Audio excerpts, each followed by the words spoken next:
Always install the base using either latch or the seatbelt, never both at the same time.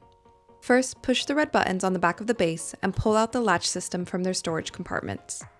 Install the base in a rear seat that's flat and doesn't have an active airbag. Adjust the recline foot down until it rests against the seat back. Make sure the bubble is between the two lines. That means the angle is safe for your baby. Connect both latch hooks to the anchor bars in your vehicle seat.